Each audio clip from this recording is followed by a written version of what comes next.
Halo teman-teman, kembali lagi bersama saya Robinto Bento, perawat Indonesia Jerman. Teman-teman, kali ini aku kembali di YouTube dan untuk kali ini aku bakalan ngajak kalian ngobrol-ngobrol lagi tentang dunia keperawatan di Jerman. Dan aku ngobrolnya kali ini nggak di rumah karena aku mau ngajak kalian ngobrol tapi sambil jalan-jalan.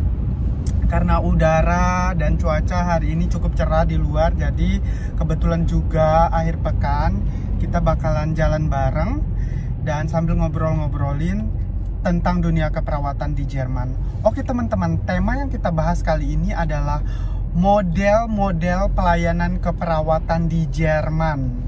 Seperti apa aja dan berapa banyak sih model-model pelayanan keperawatan di Jerman? Apakah sama seperti model pelayanan keperawatan di Indonesia? Itulah kira-kira tema dan topik utama yang kita bahas di video kali ini. Untuk teman-teman yang baru datang di channel ini, perkenalkan, nama saya Robinto. Saya adalah perawat lulusan Indonesia yang pada saat ini berkarir dan bekerja di Jerman sebagai perawat profesional. Gimana caranya? Karena saya sudah mengikuti penyetaraan pendidikan dan profesi di sini. Begitu teman-teman. Jadi kalau misalnya kalian penasaran, keep on watching video ini sampai selesai. Oke teman-teman, pemberitahuan sebelum kalian menonton video ini lebih lanjut. Jadi video ini aku buat dan informasi-informasi yang aku sampaikan di video ini aku dapatkan berdasarkan pengalaman dan pengamatan aku selama beberapa tahun ini bekerja di Jerman. Jadi jika ada yang memiliki informasi berbeda dan temuan-temuan berbeda atau informasi baru mengenai model-model pelayanan keperawatan di Jerman, kalian boleh banget berikan komentar dan informasi kalian dengan bisa kontak aku di Instagram. Seperti yang kita ketahui teman-teman, di Jerman itu aturan kesehatannya sangat berbeda-beda, apalagi Bundesland satu ke Bundesland lainnya itu bisa jadi peraturannya tidak sama. Karena sekarang saya tinggalnya di Bayern dan memberikan pelayanan kesehatan di Bayern serta juga melakukan praktek keperawatan di Bayern. Jadi informasi yang saya sampaikan di sini patokannya adalah Bayern teman-teman. Jika misalnya ada perbedaan peraturan di Bundesland lain, saya sarankan sekali lagi kalian bisa memberikan komentar kalian di video di bawah ini. Kembali ke tujuan utama pembuatan dari video ini, ada beberapa istilah sih pelayanan keperawatan yang ada di Jerman.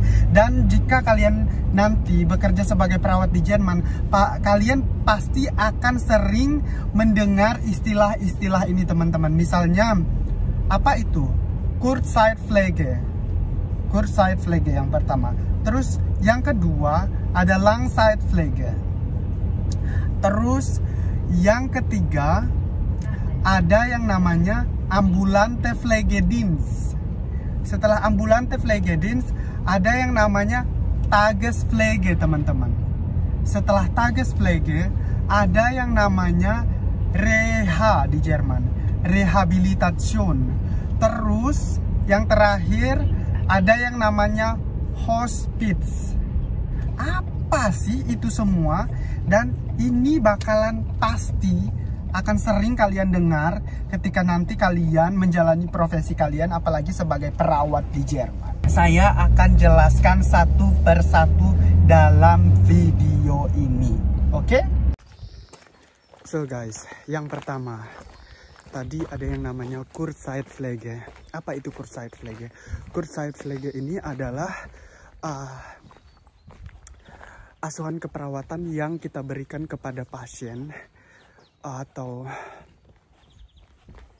klien yang memerlukan bantuan keperawatan karena mungkin mereka mengalami masalah kesehatan sehingga menyebabkan kondisi fisik mereka, mental mereka, kognitif mereka, komunikatif mereka tidak berfungsi dengan baik dan mengakibatkan mereka memerlukan pelayanan dan asuhan keperawatan sementara. Dan biasanya kategori-kategori pasien Kurzzeitpflege ini adalah pasien-pasien yang memerlukan bantuan dan asuhan keperawatan kurang dari 3 bulan kurung waktu. Itu adalah jenis-jenis pelayanan keperawatan yang masuk dalam kategori Kurzzeitpflege. Salah satu contohnya misalnya, ada satu pasien mengalami sakit di rumah sakit, baik itu sakit karena operasi, sakit karena memang dia ada problem dengan mental health, sakit karena misalnya dia ada kecelakaan yang menyebabkan dia tidak bisa melakukan aktivitas dia dengan mandiri di rumah, dan akhirnya pihak rumah sakit memutuskan untuk mengirimkan dia ke reha. Tapi rehanya ini tidak reha yang lebih dari 3 bulan, atau bisa jadi untuk pasien-pasien yang lansia yang dia tinggal di rumah, tetapi karena kondisi kesehatan tertentu, akhirnya setelah dia dari rumah sakit, maka biasanya rumah sakit akan melakukan pembicaraan dengan keluarga atau dengan si pasiennya sendiri, karena dia tidak memungkinkan untuk tinggal di rumah sendiri. Tetapi nanti kalau dia udah fit, dia boleh balik ke rumah, maka rumah sakit akan menghubungi Altenheim yang menyediakan servis dari Kurzzeitpflege ini. Dan biasanya si pasien atau si klien akan tinggal di Altenheim atau reha-reha di Jerman selama sampai waktu 3 bulan misalnya maksimal. Setelah itu mereka akan kembali ke rumah masing-masing untuk melakukan aktivitas dia secara mandiri kalau dia dianggap udah fit. Begitu, itu dia yang namanya Kurzzeitpflege. Dan teman-teman, biasanya Kurzzeitpflege ini diberikan kepada pasien-pasien, bukan saja pasien-pasien yang cuma mengalami masalah pada kesehatan fisik doang, tetapi juga pasien-pasien yang mengalami masalah pada kesehatan mental atau pasien yang memiliki mental health problem. Dan biasanya pasien-pasien yang memerlukan Kurzzeitpflege khususnya di bidang mental health problem, mereka akan dikirim ke reha yang istilahnya maksimal itu di bawah 3 bulan. Di sana mereka akan dipersiapkan lagi untuk menjalani aktivitas mereka sehari-hari seperti biasa gitu di reha tersebut. Dan untuk teman-teman yang misalnya tadi kasusnya pada orang tua atau teman-teman yang sakit karena operasi, karena kecelakaan dan lain sebagainya, pokoknya mereka yang memerlukan asuhan keperawatan singkat karena problem fisik juga seperti itu. Jadi mereka mendapatkan Kurzzeitpflege. Di Kurzzeitpflege ini mereka juga akan dipersiapkan lagi untuk nanti menjalani kehidupan mereka sehari-hari seperti biasanya gitu. Itulah dia fungsi dari Kurzzeitpflege ini, teman-teman. Tema selanjutnya adalah Langzeitpflege. Setelah Kurzzeitpflege kita lanjut ke Langzeitpflege. Apa itu Langzeitpflege? Langzeitpflege adalah asuhan dan pelayanan keperawatan yang kita berikan kepada pasien atau klien yang membutuhkan asuhan dan dukungan pelayanan keperawatan untuk memenuhi kebutuhan mereka sehari-hari atau melakukan aktivitas mereka sehari-hari, karena pasien-pasien ini tidak bisa lagi melakukan aktivitas secara mandiri, baik itu secara fisik, kognitif, komunikatif, dan mental. Dan kebalikan dari Kurzzeitpflege, kalau si Kurzzeitpflege tadi maksimal asuhan dan pelayanan keperawatan yang diberikan itu 3 bulan, kepada pasien-pasien yang masuk dalam kategori Langzeitpflege ini, itu dia lebih dari 3 bulan, bahkan biasanya asuhan keperawatan yang diberikan itu sampai pasien-pasien ini meninggal. Jadi tanpa batas waktu tertentu, teman-teman. Contoh sederhana yang paling relevan yang pasti akan kalian temui mengenai Langzeitpflege adalah pasien atau klien atau bewohner yang tinggal di Altenheim, teman-teman. Biasanya orang-orang tua di Jerman, mereka akan mengalami penurunan fungsi, baik itu fisik, kognitif, komunikatif, dan mental. Semuanya mengalami penurunan fungsi sehingga mereka tidak dapat lagi memenuhi atau menjalani aktivitas mereka secara mandiri. Maka mereka akan memerlukan bantuan dari asuhan-asuhan keperawatan yang diberikan perawat kepada mereka gitu. Dan itulah sebabnya mereka akhirnya tinggal di Altenheim atau pelayanan-pelayanan keperawatan yang ada di Altenheim. Tapi bukan cuma untuk teman-teman atau klien-klien yang tinggal di Altenheim saja, teman-teman. Biasanya juga ada yang namanya home care, teman-teman.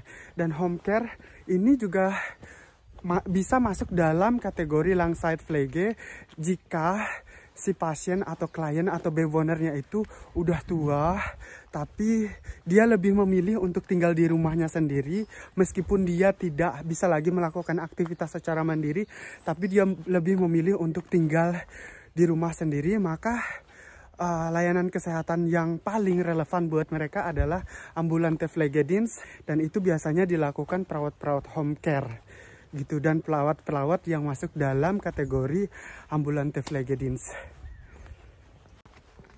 Nah, teman-teman, biasanya untuk orang-orang yang tinggal di Altenheim, istilahnya itu adalah orang-orang yang memerlukan stationäre Pflege, dan orang-orang yang memilih untuk tinggal di rumah, mereka akan mendapatkan pelayanan ambulante Pflege. Begitu, teman-teman. Dan teman-teman, setelah tema Kurzzeitpflege, Langzeitpflege, ada juga yang namanya di sini Tagespflege, teman-teman. Jadi Tagespflege ini juga biasanya asuhan-asuhan keperawatan yang dimana dia tuh kayak mirip-mirip TK gitu loh, tapi atau ya kayak taman kanak-kanak kayak kita gitu dalam bahasa Jermannya. Tapi ini khusus orang tua, dimana misalnya anak-anak yang memiliki orang tuanya di rumah, tapi mereka misalnya nggak bisa full time di rumah dan harus ke kantor, kerja, dan lain sebagainya. Mereka biasanya akan menitipkan orang tua mereka ke Tagespflege. Tagespflege ini dimana orang-orang tua di Jerman yang biasanya tidak bisa melakukan kegiatan secara mandiri lagi dan memerlukan asuhan keperawatan, jadi mereka akan dibawa ke Tagespflege. Tagespflege ini biasanya misalnya mulai dari jam 8 pagi atau jam 7 pagi sampai jam 4 sore. Nanti di Tagespflege ini orang-orang tua ini akan menjalani aktivitas, misalnya mereka main game bareng, makan siang di sana. Terus mereka juga pastinya kegiatannya dibantu sama perawat-perawat yang bekerja di sana sampai jam tertentu, misalnya sampai jam 4 sore. Nah, setelah diantar tadi sama anak-anak mereka, orang-orang tua yang mendapatkan asuhan keperawatan di Tagespflege ini, nanti sore akan dibawa lagi kembali ke rumah si anak-anak mereka, dan pastinya ketika di rumah mereka akan dibantu sama anak-anak mereka gitu, teman-teman. Itu adalah Tagespflege.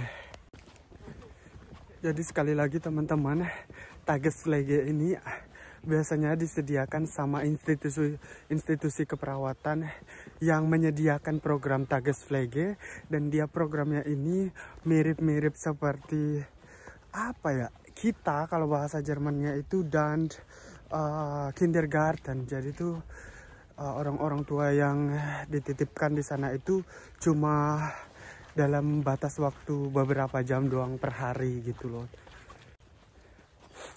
Nah, model pelayanan keperawatan selanjutnya setelah Tagespflege ada yang namanya di sini di Jerman itu ambulante Pflegedienst. Biasanya ambulante Pflegedienst ini dilakukan perawat-perawat yang ada di Jerman.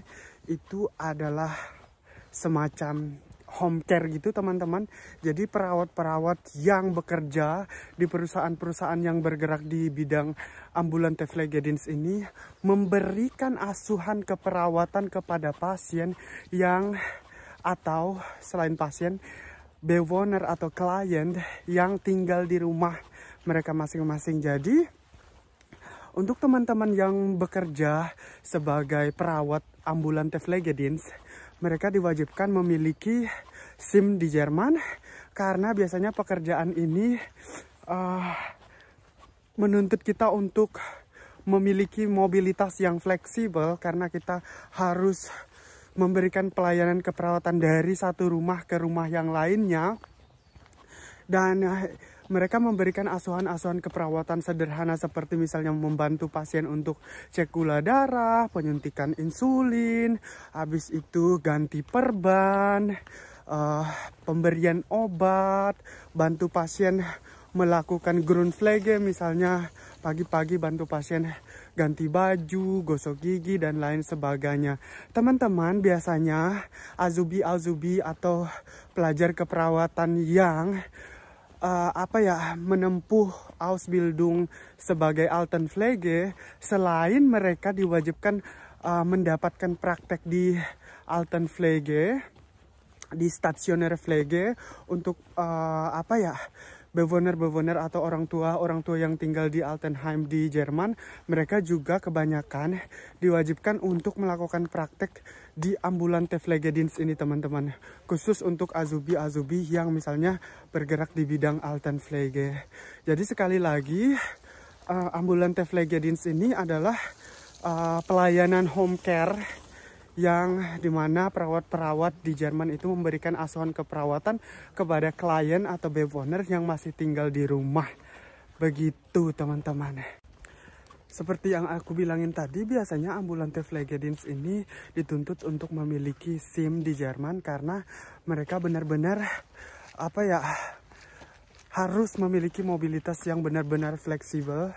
Biasanya teman-teman, perusahaan-perusahaan yang bergerak di bidang ambulante Phlegedins ini menyediakan transportasi, misalnya mobil-mobil dinas untuk teman-teman perawat yang bergerak di bidang ini.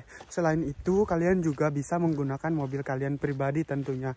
Tapi untuk teman-teman yang misalnya perawat luar, yang mau bergerak dan berkarir di bidang ini, biasanya jangan takut, kalian yang terpenting udah punya SIM Jerman, akan kebanyakan itu disediakan transportasi misalnya mobil-mobil khusus untuk menunjang pekerjaan kalian sebagai ambulante Phlegedins ini. Dan teman-teman, setelah yang tadi namanya Tagespflege dan ambulante Phlegedins, terus kita berlanjut lagi ke topik yang kelima atau model yang kelima. Itu biasanya di Jerman itu ada yang namanya Rehabilitation, teman-teman. Jadi Rehabilitation atau Reha ini adalah institusi yang biasanya dimana di sana kita sebagai seorang perawat memberikan asuhan keperawatan kepada klien atau pasien-pasien yang kembali lagi memerlukan bantuan kita dalam aktivitas mereka sehari-hari. Baik itu pasien-pasien atau klien yang tergolong dalam Kurzzeitpflege yang memerlukan bantuan secara singkat di bawah 3 bulan, atau teman-teman atau klien yang memerlukan bantuan dan asuhan keperawatan dalam kategori Langzeitpflege. Teman-teman atau klien yang memerlukan bantuan keperawatan lebih dari 3 bulan. Biasanya aku kasih contoh kalian kasus-kasus orang-orang yang memerlukan rea, selain mereka mengalami masalah kesehatan fisik, juga seperti yang aku bilangin sebelumnya tadi adalah orang-orang yang mengalami masalah kesehatan mental. Misalnya kesehatan fisik, contoh kecilnya pasien habis kecelakaan, patah kaki, setelah di OP di rumah sakit, terus keadaan pasien udah dianggap layak untuk pulang dari rumah sakit, biasanya mereka akan kita kirim ke rehabilitation klinik atau rehabilitation yang disiapkan oleh rumah sakit itu sendiri. Dan di sana mereka akan dipersiapkan lagi setelah sakit yang begitu lama, setelah kecelakaan, untuk kembali beraktivitas secara normal nantinya dalam kehidupan mereka sehari-hari begitu teman-teman. Dan teman-teman, biasanya kebanyakan kolaborasi yang kita lakukan sebagai perawat yang bekerja di reha atau rehabilitation untuk pasien-pasien yang mengalami masalah kesehatan pada fisik mereka, kesehatan fisik. Biasanya kita akan banyak berkolaborasi dengan fisioterapi di rumah sakit tersebut, karena mereka juga akan dipersiapkan lagi setelah sakit yang lama, setelah kecelakaan, setelah masalah kesehatan dan lain sebagainya, untuk nanti mereka siap kembali melakukan aktivitas mereka secara mandiri, baik itu di rumah, di keluarga, dan di lingkungan masyarakat. Itu untuk yang mengalami masalah kesehatan fisik. Tapi untuk teman-teman yang mengalami masalah kesehatan mental, kita sebagai perawat akan bekerja sama banyaknya dengan mental health nursing. Habis itu psikolog yang juga bekerja di reha tempat kita melakukan pelayanan keperawatan di rehabilitasi ini gitu. Jadi selain fisioterapi, ada juga psikologi, ada juga mental health nursing. Itulah teman-teman dan partner-partner kerja kita di sana. Selain itu juga pastinya ada dokter-dokter juga begitu teman-teman. Terus model pelayanan keperawatan selanjutnya, dan mungkin ini adalah model yang terakhir yang aku akan kubahas di video kali ini, adalah hospice teman-teman.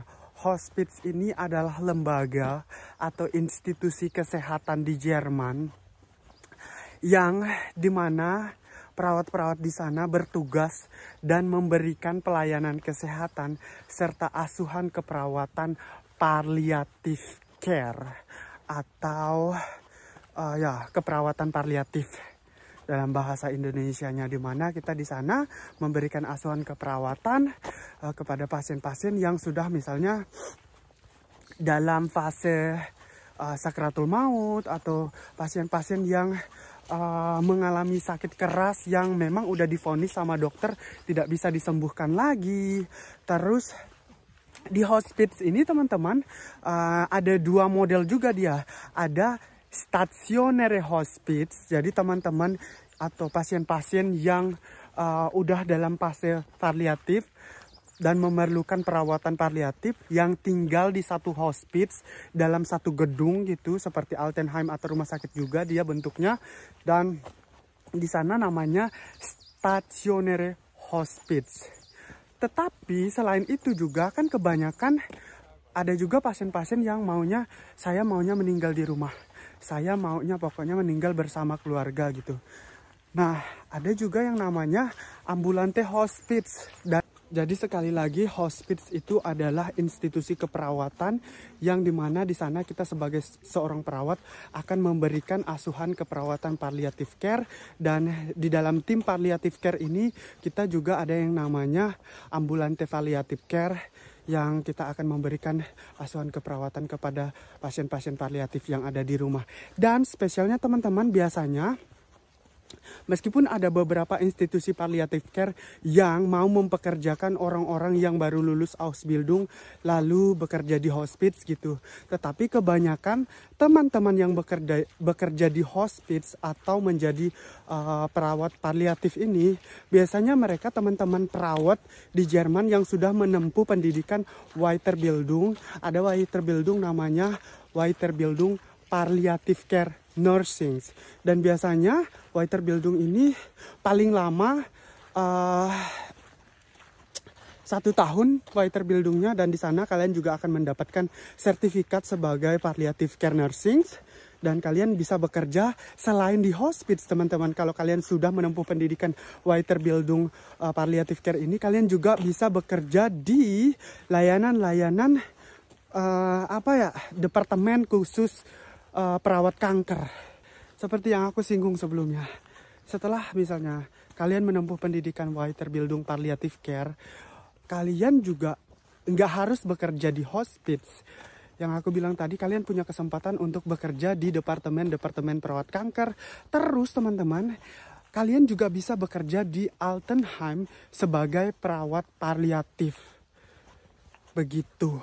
Itulah kira-kira beberapa model pelayanan keperawatan yang kemungkinan ketika nanti kalian bekerja di Jerman akan sering kalian dengar, atau bahkan kalian juga akan sering berurusan sama institusi-institusi tersebut meskipun kalian bekerja sebagai perawat di rumah sakit gitu, teman-teman. Untuk mengakhiri video ini, sekali lagi kita ulang, ada beberapa model pelayanan keperawatan di Jerman sepengetahuan saya dan sepenglihatan saya selama bekerja di sini.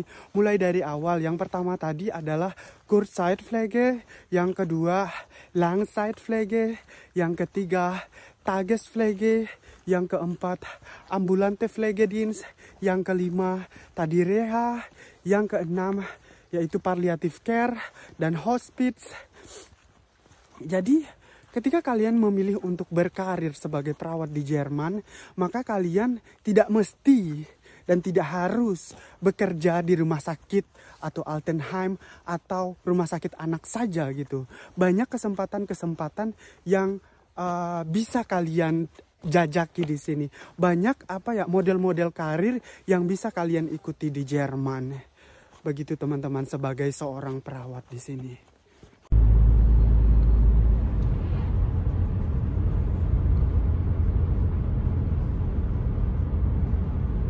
Dan teman-teman, itulah kira-kira video dan informasi yang bisa aku bagikan di video kali ini. Semoga informasi yang aku bagikan kali ini bisa semakin memberikan bayangan kepada teman-teman di Indonesia sana yang memiliki rencana untuk bekerja sebagai perawat di Jerman. Dan jika kalian suka video-video yang ada di channel ini, jangan lupa like, subscribe, dan bagikan video-video yang ada di channel ini ke sosial media kalian semua. Oke, sampai jumpa di video-video berikutnya. Ciao!